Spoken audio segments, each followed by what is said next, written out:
سیدہ رقیہ نے ابتدائے اظہار نبوت سے ہی جو مشکلات کا سامنا تھا اس کی عینی شاہد تھیں، اور یہاں تک کہ پھر آپ کو 2 ہجرتیں بھی کرنی پڑیں، تو ذات الہجرتین آپ کا لقب ہے۔ ان 2 ہجرتوں کے حوالے سے ارشاد فرمائیے۔ بسم اللہ الرحمن الرحیم، رب اشرح لی صدری ویسر لی امری واحلل عقدۃ من لسانی یفقہوا قولی۔ بہت شکریہ حضور والا حضرت سیدنا امام شافعی رحمۃ اللہ علیہ کے اسی شعر مبارک سے جس کی طرف قبلہ مفتی صاحب نے اپنی پوری گفتگو میں اشارہ بھی فرمایا کہ یا آل بیت رسول اللہ حبکم فرض من اللہ فی القرآن سبحان اللہ سبحان یکفیکم من عظیم الفخر انکم من لم یصلی علیکم لا صلاۃ لہ، کہ اہل بیت پیغمبر آپ کی اس سے بڑی شان کیا ہوگی کہ اس کی نماز ادا ہی نہیں ہوتی، قبول ہونا تو بات کی بات ہے۔ حضرت امام شافعی امام الفقہ بھی ہیں، امام الحدیث بھی ہیں، تو اتنے بڑے امام نے فتویٰ دے دیا کہ نماز ادا ہی نہیں ہوتی، بے شک قبول ہونا تو بات کی بات ہے۔ جو آپ پہ درود نہیں پڑتا تو یقیناً حضرت سیدہ رقیہ بنت محمد سلام اللہ علیہما آپ کا بھی شمار انہی مبارک ہستیوں میں ہے جنہیں ہم اہل بیت کے ساتھ تعبیر کرتے ہیں، اور وہ قرآن پاک کی ساری آیات جو اہل بیت کے لیے، اور جس طرح آپ نے فرمایا کہ یہ لا اسألکم علیہ اجرا الا المودۃ فی القربہ، اس میں یہ تقاضے کی بات نہیں بلکہ واجب کر دیا گیا ہے نا۔ وہ حدیث مبارکہ اس کی تفصیل میں آتا ہے، پھر پوچھا گیا یا رسول اللہ وہ کون سی ہستیاں ہیں جن کے ساتھ محبت واجب ہے، تو آقا کریم نے ان کے نام وہاں گنوائے۔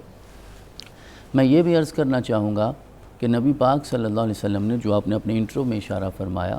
کہ نبی پاک صلی اللہ علیہ وسلم نے نماز عصر ادا فرمائی، یہ طبرانی کی حدیث ہے، اور حضرت ابن عباس اسے روایت کرتے ہیں کہ حضرت امام حسن اور حضرت امام حسین دونوں تشریف فرما تھے، تو آقا نے فرمایا آج میں ان دونوں کا نسب خود بیان کرتا ہوں، سبحان ان کی اللہ، فضیلت میں خود بیان کروں گا، اور میں یہ بتاؤں گا کہ ان کے ساتھ کن کن ہستیوں کو میرے رب نے قرابت کا تعلق بنایا ہے۔ تو پھر آقا کریم نے ارشاد فرمایا کہ ان کے نانا میں یعنی محمد رسول اللہ، نانی خدیجہ بنت خویلد سبحان اللہ، ماں فاطمہ زہرا ہے، باپ علی المرتضیٰ ہیں، ان کے ماموں حضرت سیدنا قاسم ہیں، اور پھر وہ جملہ وخالاتہما، سبحان اور اللہ، ان دونوں کی خالائیں جو ہیں زینب و رقیہ و ام کلثوم، کیا بات، وہ زینب بھی ہیں، وہ رقیہ بھی ہیں، وہ ام کلثوم بھی ہیں۔ سبحان تو حضور والا ہم اکثر سعادت حاصل کرتے ہیں، حضرت بی بی پاک کا، جناب زہرا پاک کا تذکرہ ہوتا ہے، آج ان کی روح کتنی خوش ہوگی کہ آج ہم ان کی بڑی بہن کا بھی تذکرہ کر رہے ہیں۔ تو حضرت سیدہ زینب ہیں، حضرت رقیہ ہیں، حضرت ام کلثوم ہیں، تو آقا کریم نے یہ یاد دلوا کر امت کو یہ پیغام دیا ہے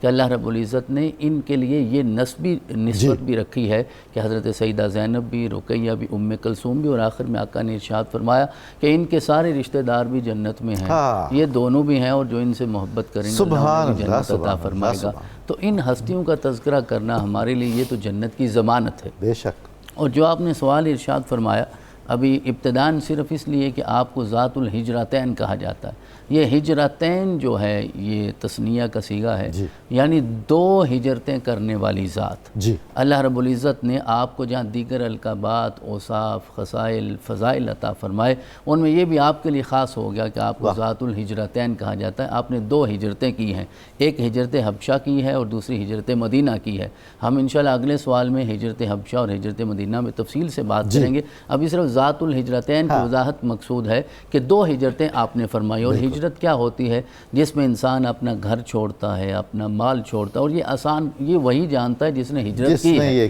ہم کیا جانے کہ ہجرت کرنا کیا ہوتا ہے۔ اور اللہ رب العزت نے آپ کو سابقون الاولون میں بھی شمار کیا ہے، بلکہ آپ کی سیرت میں یہ جملہ آتا ہے کہ اسلمت حین اسلمت امہا خدیجہ بنت خویلد، کہ آپ نے اسی لمحے، یہ دن کی بات نہیں ہوگی، کیا بات ہے، ہین کا لفظ بولا گیا،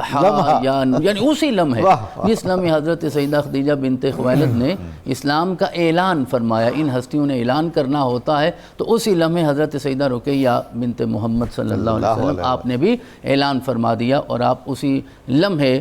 اس فضیلت میں شامل ہو گئی۔ تو جہاں یہ بھی آپ کو فضیلت ملی، آپ سابقون میں شامل ہیں، پھر اللہ رب العزت نے آپ کو مباشیات میں بھی شامل فرمایا ہے۔ وہ صحابیات جنہیں نبی اکرم صلی اللہ علیہ وسلم کی ابتداءً اولاً بیعت کرنے کا شرف حاصل ہوا۔ قرآن نے کہا یا ایھا النبی اذا جاءک المؤمنات یبایعنک، تو ان ہستیوں میں بھی آپ شامل ہیں۔ پھر اللہ رب العزت نے آپ کو مستجابۃ الدعوات بھی بنایا ہے، یعنی آپ کے اس گھر میں سارے مستجاب اور مستجابات ہیں، لیکن آپ کی زبان سے بھی جو لفظ نکلتا تھا میرا رب اسے اپنی بارگاہ میں قبول فرماتا تھا۔ اور ذات الہجرتین جس طرح آپ نے ارشاد فرمایا، تو ہجرت میں تو ہر چیز قربان کرنی ہوتی ہے، آپ نے یہ قربان کیا، تو سارے فضائل کے ساتھ ساتھ اللہ رب العزت نے آپ کو یہ بھی عطا فرمایا۔ اب ہجرت کرنے کی فضیلت کے حوالے سے چند آیات کی طرف میں اشارہ کرنا چاہوں گا۔ اللہ رب العزت نے ارشاد فرمایا ان الذین آمنوا والذین ہاجروا وجاہدوا فی سبیل اللہ اولئک یرجون رحمت اللہ واللہ غفور الرحیم،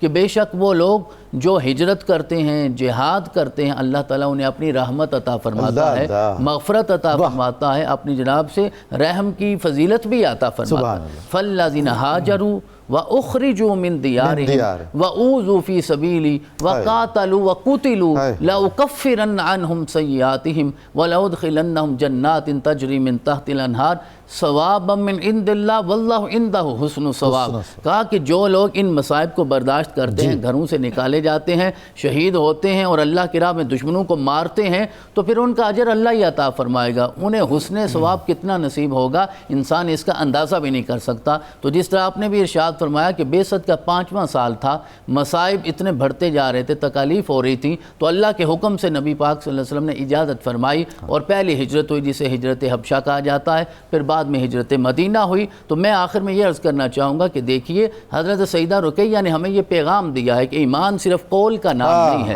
آپ نے اپنے عمل سے، اپنی قربانی سے ثابت کیا، اور عام ہستی نہیں ہے، بنت پیغمبر ہو کے آپ نے ہجرت کر کے یہ بتایا کہ جب اسلام کی خاطر یہ قدم بھی اٹھانا پڑے تو ہمیں دریغ نہیں کرنا چاہیے۔